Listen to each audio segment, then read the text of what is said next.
สบายดีเนาะมื้อนี้เราจะมาอนามัยเนาะซึ่งจะมาอัปเดตในการ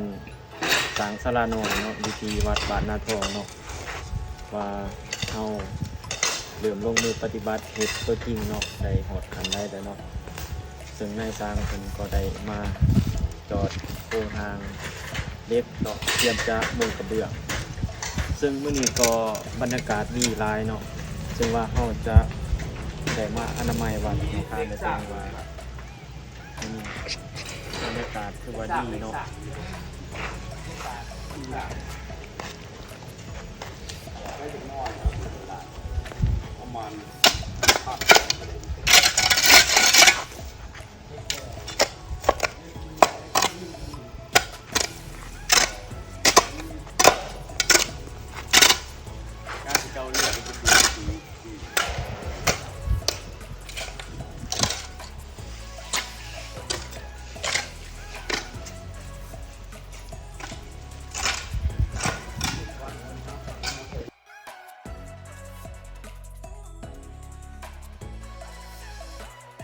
ถือว่าแดดออกเนาะมื้อนี้เนาะซึ่งว่าวัดนาทองเนาะจะมาอัปเดตบรรยากาศอยู่ที่วัดบ้านนาทองในการสร้างศาลาหน่อยเนาะซึ่งในสร้างเพิ่นก็ได้มาจอดโครงหางเล็กเนาะเกียมจะมุงกระเบื้อง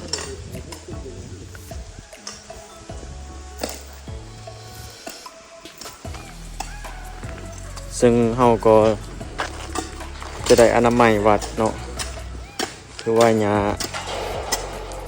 เริ่มเกิดแล้วเนาะ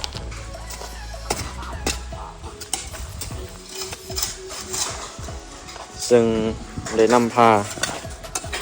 จั่วอนามัยวัดเนาะคือว่าหญ้ามันเริ่มเกิดเนาะเราก็เลยได้อนามัยวัด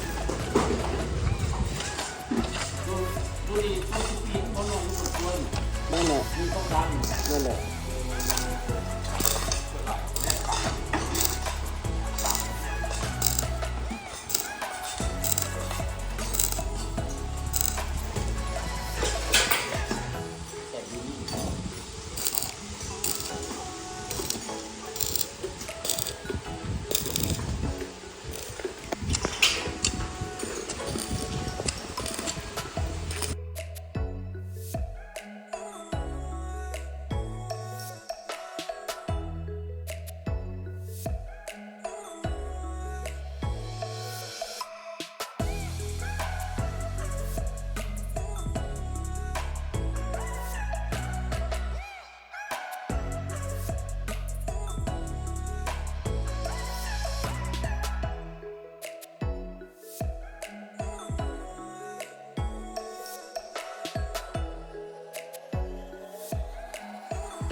ซึ่งมื้อนี้เฮาก็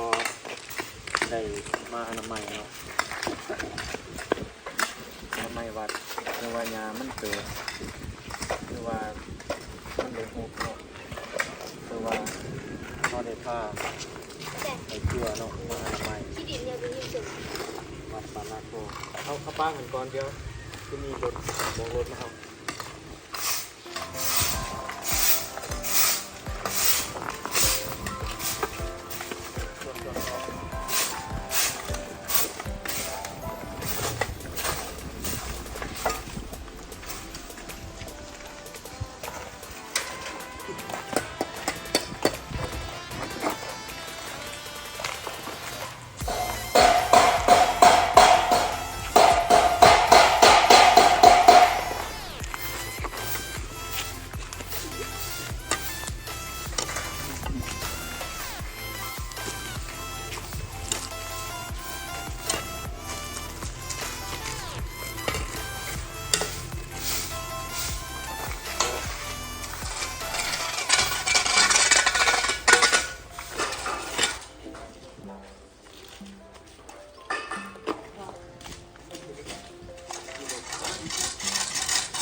เข้า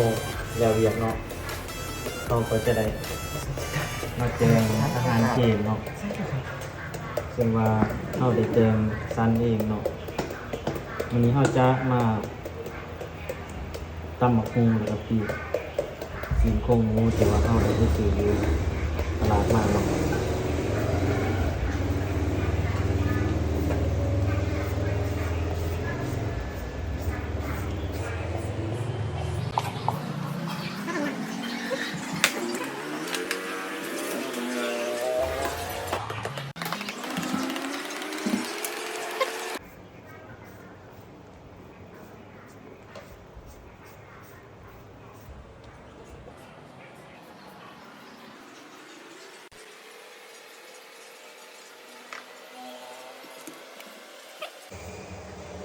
เดี๋ยวแล้วพี่รอลงที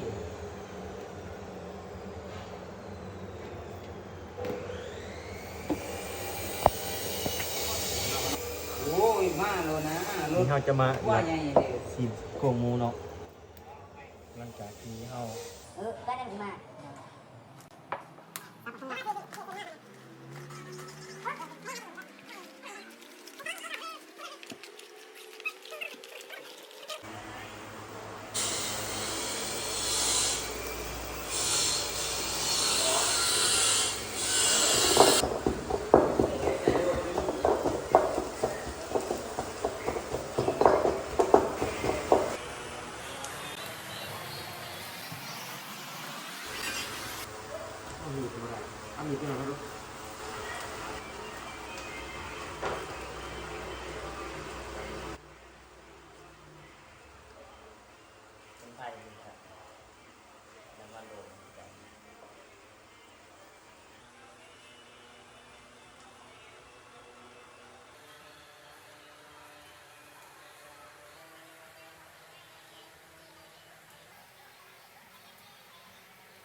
แล้วนั่นกันเลยนะ เราได้ดิ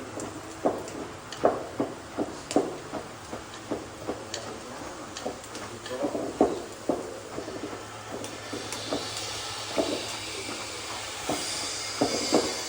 ได้ใส่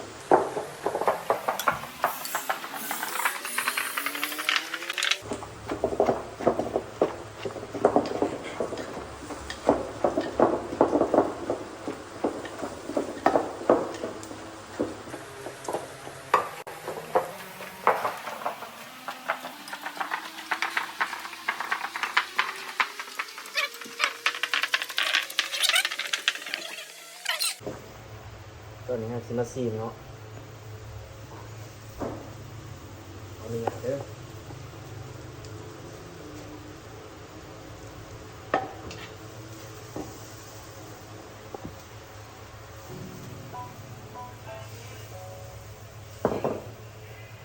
ตีนน้ำปลาเด็ดน้ำปลาร้าหน่อยนึง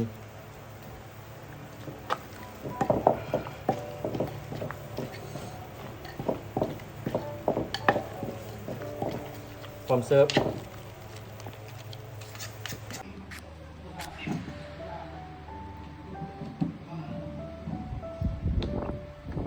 เขี่ยเบิ่งผิดเกี่ยงเงี้ยมึง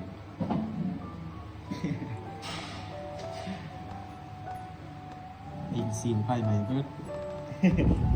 ช่วยหน่อยบริหาร สองคน การอาหาร